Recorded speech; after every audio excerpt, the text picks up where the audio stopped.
E aí, galerinha, tudo bem? Legal! Na aula passada eu mostrei para vocês uma música de carnaval. E agora chegou o carnaval.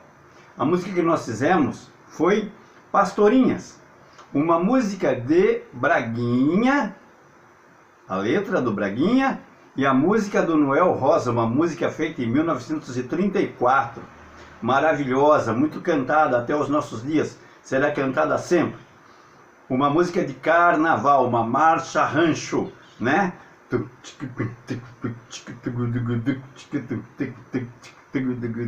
É isso que era uma marcha rancho. Rancho era uma agremiação, as pessoas se reuniam para fazer uma roda de samba. Era chamada de rancho, tá? Como o carnaval era uma festa de pessoas bem populares e ela reunia muitas pessoas de classe baixa, escravos, empregados que não tinham muita projeção na sociedade, a classe média e a classe alta resolveu criar um tipo de associação onde eles ficassem mais à vontade, pessoas de classe social mais alta, e essas classes eram chamadas de rancho. E esse tipo de música, a marcha rancho, vem desse tipo de música que eles cultivavam nesses grupos. Muito bem, a aula hoje é a interpretação de texto. Eu falei que eu ia contar para vocês, a gente iria bater um papo sobre as origens do carnaval. Muita gente pensa que o carnaval é uma festa brasileira, mas isso não é verdade. O carnaval não é uma festa brasileira. Muita gente pensa que é uma festa portuguesa, também não é, tá? O carnaval é muito mais antigo que isso. As origens do carnaval estão na região da Mesopotâmia, mais ou menos lá pelo ano 3000 a.C. É muito antigo, tá? Esse pessoal da região da Mesopotâmia, que habitava entre os rios Tigre e Eufrates, tá? Esse pessoal tinha uma festa que acontecia geralmente na época que eles colhiam as uvas e as cevadas. Era uma época de colheitas que coincidia mais ou menos com a nossa entrada do outono, tá? Aqui, outono, começo da Semana Santa, qualquer coisa assim. Mês de fevereiro final, mês de março, mais ou menos isso. É lógico que o calendário deles não era assim, né? Esse calendário que nós vivemos hoje é um calendário colocado pelo Império Romano, já depois de Cristo, tá? O carnaval, então, tem essa origem muito antiga, lá pelo ano 3000 a.C., olha só. Esse pessoal da Mesopotâmia, eles tinham uma festa dedicada ao deus Marduk. Deus Marduk era o deus maior que eles adoravam, tá? Esse pessoal adorava por volta de 3000 deuses. Olha só que loucura, tá? As primeiras religiões do mundo não eram religiões monoteístas. Tanto no Egito como na Mesopotâmia, que são as duas primeiras civilizações do mundo. Nós estamos falando das primeiras civilizações do mundo. Os primeiros grupos de pessoas a organizarem um Estado, a fazerem leis, a descobrirem a escrita, a organizar a sociedade. Os primeiros foram os egípcios e os mesopotâmicos. Tá legal? E nós estamos aqui falando da Mesopotâmia. Origem da civilização, pelo ano 3000 e qualquer coisa antes de Cristo. Olha só, tá? Faz muito tempo. Já ali se encontrava essa festa chamada Sacéias. Era uma festa popular dedicada ao deus Marduk, aonde as pessoas trocavam as funções. Para vocês terem uma ideia, os reis iam para frente desse templo do rei Marduk e juravam humildade, tiravam as suas vestes reais, ficavam parecendo um escravo, vestiam roupas de escravo e eram açoitados pela população. Em compensação, todas as pessoas pobres poderiam se vestir com roupas finas, com cores que só os reis e os nobres e os sacerdotes poderiam usar, tá? Eles escolhiam um prisioneiro e vestiam esse prisioneiro de rei. E esse prisioneiro ia um dia morar no palácio e gozar todas as regalias que só o rei tinha direito. Depois da festa, eles geralmente matavam esse prisioneiro. Era assim. Também matar as pessoas no ano 3000 a.C., porque elas eram criminosas, era uma coisa normal, né? Até hoje, nós ainda matamos muita gente. A nossa sociedade ainda mata muita gente, não é? Então vocês imaginam como que era isso no ano 3000 a.C. Essa festa, que era dedicada a esse Deus, que estava ligado às colheitas, etc, etc, etc, era uma festa de muita abundância. Eles bebiam muito vinho, tá? Porque era a fabricação do vinho, do extrato da uva, e bebiam muita cerveja, porque também colhiam a cevada, e comiam muito. Era uma festa de comilança e muita bebeção de tudo quanto era bebida forte, tá? Olha só, essa região, a região da Mesopotâmia, que tinha essa festa, ela foi uma das primeiras regiões do mundo a construir um grande império mundial, tá? Todos nós ouvimos falar, todos nós estudamos as coisas que foram feitas pelo Império Assírio. O Império Assírio ele começa a se fortalecer lá pelo ano 3200 a.C., tá? Rei Sargão I. E ele é um império muito poderoso, muito violento também. É nesse império da Assíria que há a cidade de Nínive, ou Nínive, conforme vocês queiram dizer. Todo mundo conhece a história de Nínive. Tem uma história contada na Bíblia que Deus mandou um profeta ir lá e falar para eles: escuta, vocês não podem ser tão violentos como vocês são. Se vocês forem violentos, eu vou mandar destruir essa cidade. Vocês lembram dessa história de Jonas? E Jonas falou assim: eu não vou lá falar pro pessoal de Nínive, eles são violentos pra caramba, eu vou lá falar mal deles, falar para eles que Deus vai destruir aquela cidade, eles vão me matar. Jonas foi, pegou um navio e foi embora para outro lugar. Não quis saber de ir lá para Nínive. E daí houve uma tempestade, jogaram Jonas no mar e a baleia engoliu ele e levou ele para a praia, e ele teve que ir outra vez lá para Nínive. Teve que ir para Nínive, ele não tinha ido. Teve que ir para Nínive pregar. E a história da Bíblia é que aquele pessoal na época de Jonas ficaram com medo, né, do que Jonas tinha falado. Eles acreditaram em Jonas. Eles sabiam que eles eram violentos. O pessoal de Nínive tinha orgulho, os assírios tinham orgulho de ser violentos. Tá. Deus não destruiu aquela cidade naquele século. Um século depois, a cidade de Nínive foi destruída assim. Diz a história bíblica que foi porque eles voltaram a fazer as mesmas violências. O Império Assírio chegou a escravizar o Império de Israel, o pessoal de Jesus. E eles praticamente eliminaram do mapa uma grande parte do Império Israelita. Eles eram muito violentos. Aonde eles chegavam para conquistar, eles destruíam o povo.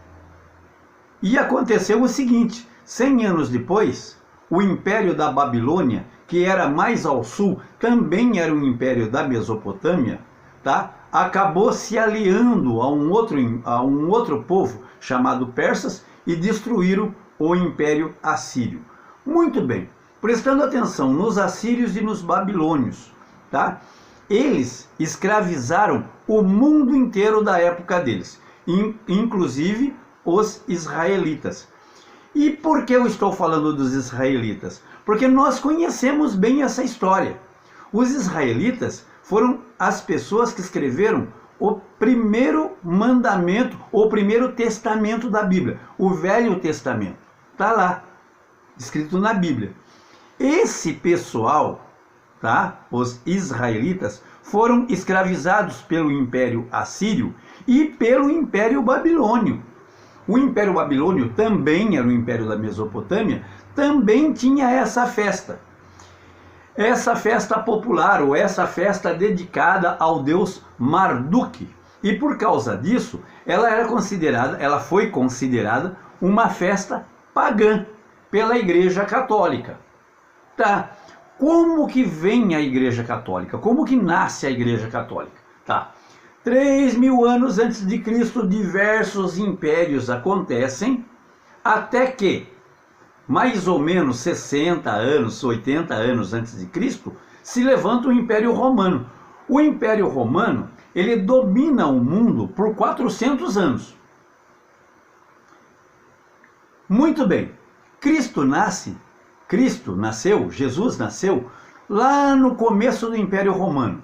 Mais ou menos lá pelo ano 80 do Império Romano.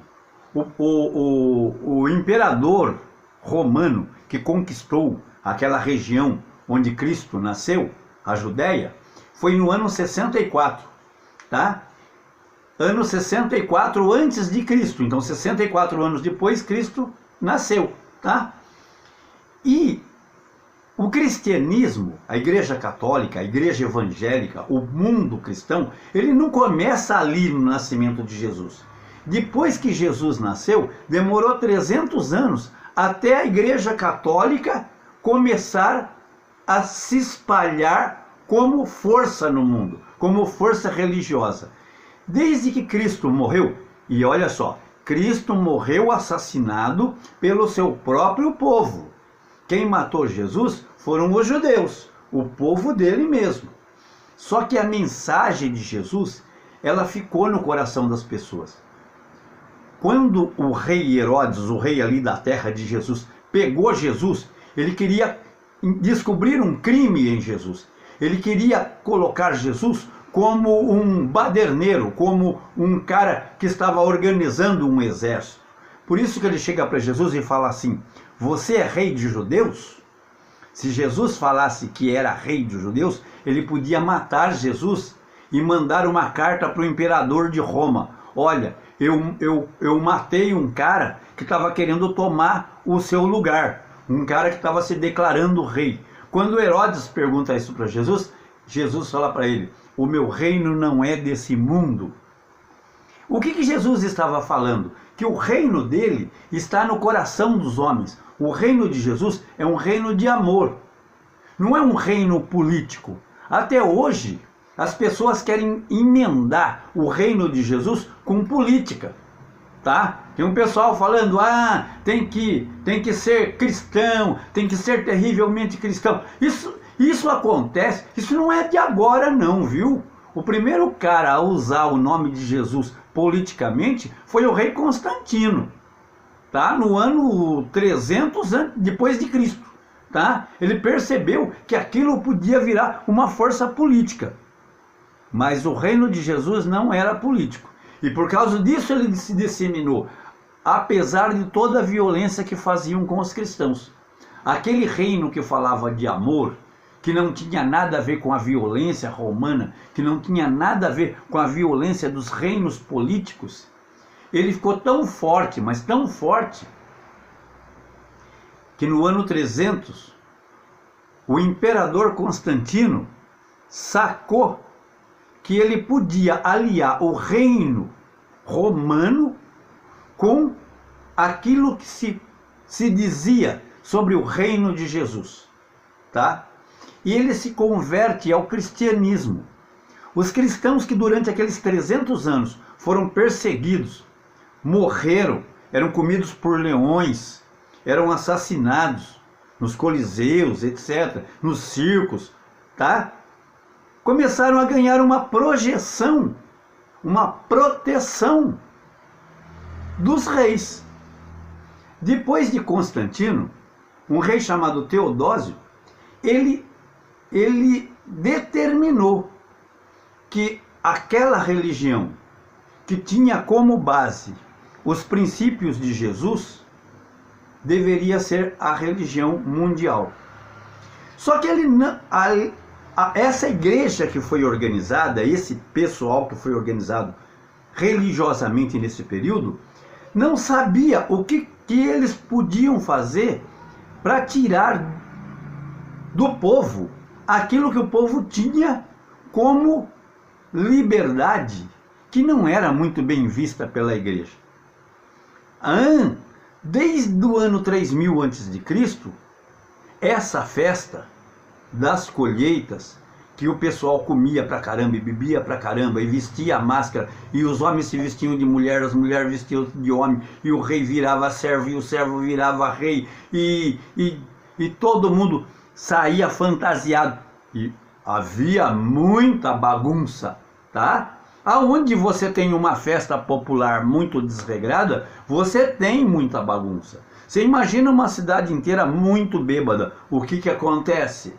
Quando as pessoas comem muito, bebem muito e tem muita extravagância, há orgias de tudo quanto é jeito e há libertinagem de tudo quanto é jeito.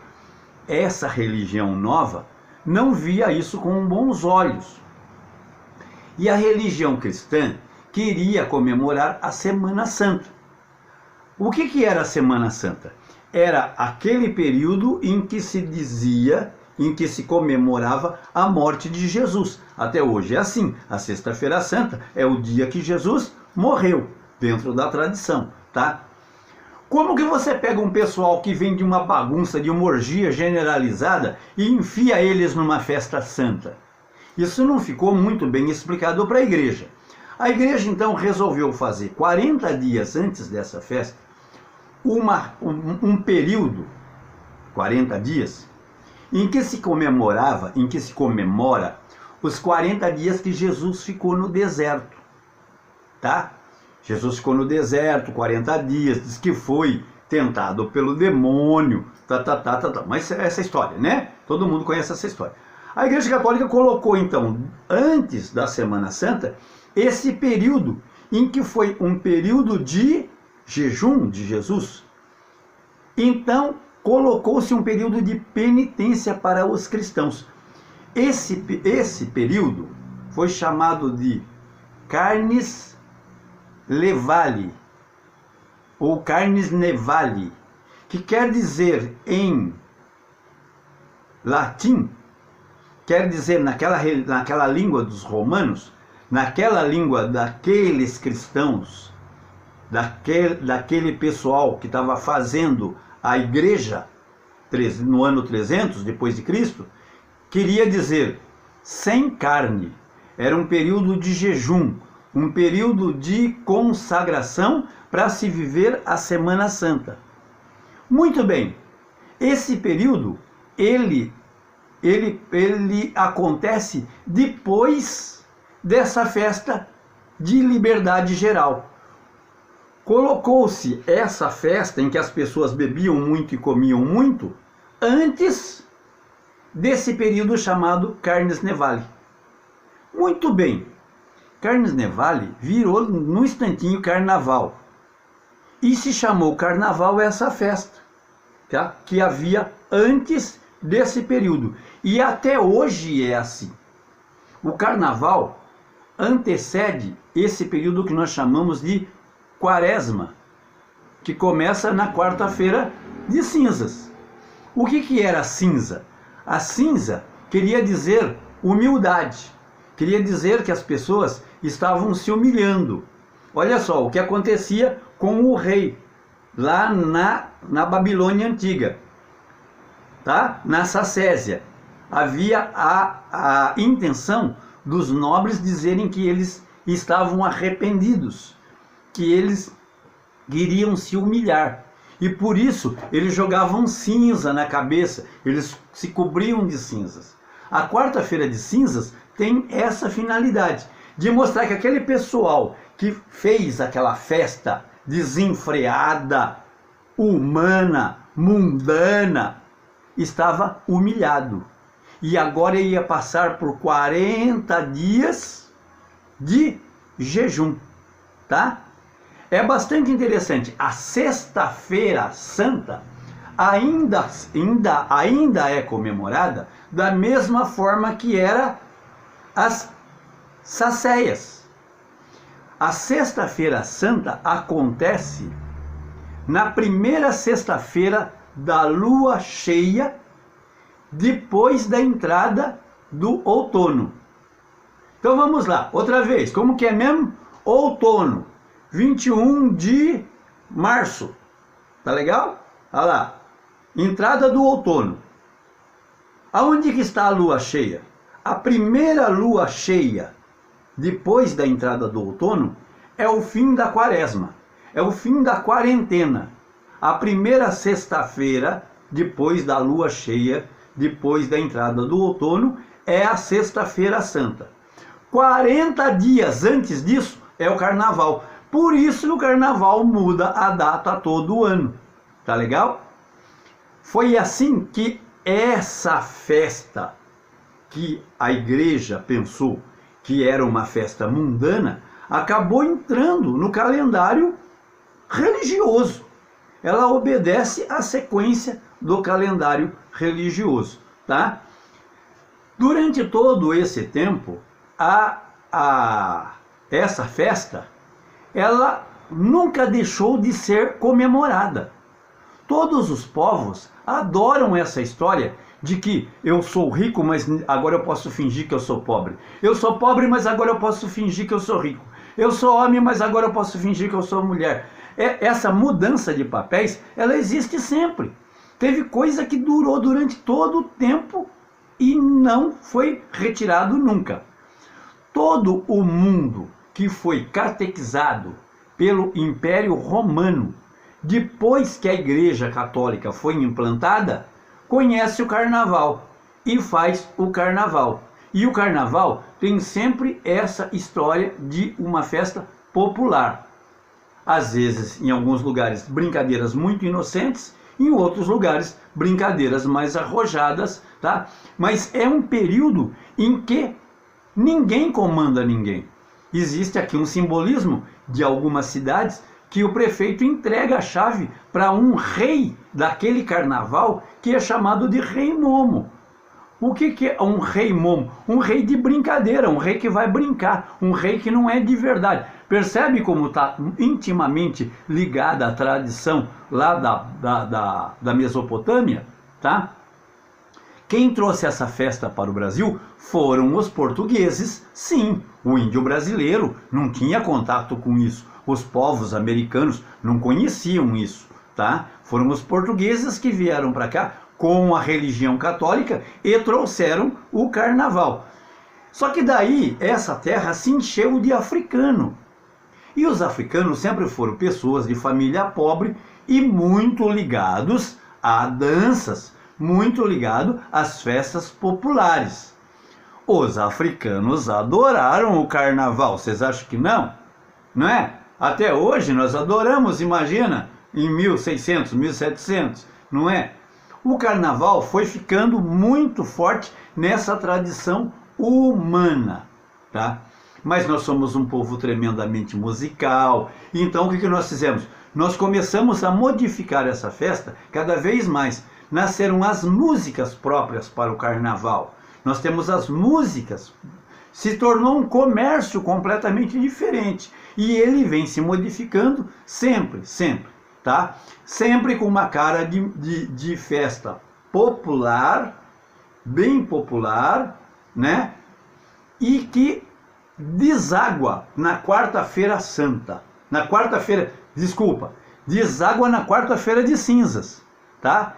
Deságua no começo da Quaresma, tá? Como pode uma festa popular estar ligada ao calendário da igreja? Ela está ligada assim, tá? Ultimamente, existem diversos movimentos da igreja para fazer carnavais ligados à igreja, né? Existem os carnavais de Jesus hoje, as pessoas vão e dançam e pulam, só com as músicas, são todas músicas da igreja, tá? Existe já o espiritual, né? para dizer que agora não é mais uma festa da carne, carnaval, ligado à carne, é ligado ao espírito. Enfim, muitas coisas vão sendo criadas, tá? E essa é a história do carnaval. É uma festa popular e, por ser popular, ela sai do domínio, ela sai do comando, ela se torna quase que um bando correndo solto, e é lógico que isso causa uma determinada bagunça. Se você gosta de brincar carnaval, e você pode gostar, carnaval é uma grande brincadeira, você deve fazer isso sempre com muito juízo, sempre tomando muito cuidado, porque num lugar onde se junta muita gente para se divertir, geralmente são lugares onde pode acontecer muita coisa errada. E acontece coisas erradas, acontece coisas terríveis no carnaval. Não só no carnaval, tá? Muita gente liga essas coisas erradas à festa do demônio, a coisas ligadas ao mal. Não é isso. É porque você junta muita gente alegre, bebendo, se divertindo. Em qualquer lugar que você fizer isso, pode ser um churrasco de família. Quanta coisa errada não acontece em churrasco de família, não é verdade? Todas as festas populares podem acontecer muita coisa errada. No carnaval também. Então, se você for brincar carnaval, ano que vem, muito juízo na cabeça, tá? Olha bem o que você vai fazer e pode brincar o carnaval de forma bem sadia. Músicas lindas existem no carnaval, tá? Por quê? Porque como o carnaval é uma festa onde pode se dizer tudo, há muita crítica social, muita gente tirando o sarro das outras. Isso pode ser muito legal, pode ser uma brincadeira sadia, se todo mundo encarar como uma brincadeira sadia. Mas se a coisa for para a violência, aí não dá certo. Nossa pequena história sobre o carnaval. Legal? Tchau, até a próxima aula.